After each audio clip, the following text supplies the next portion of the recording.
Galera, mais uma dica aí. Fiat Strada, Fiat Palio, tem essa frente aí.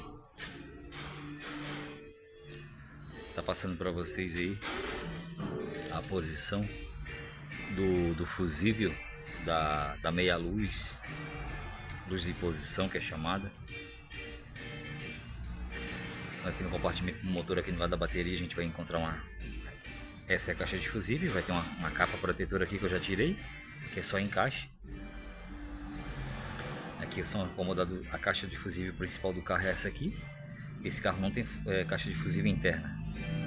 Alguns carros da Fiat tem, alguns Palios, alguns Strada tem, né? Dependendo do ano do modelo, né? Da geração. Tem, esse aqui não tem. Esse fusível aqui, ó, é o fusível da meia luz de posição da Fiat Strada, ok?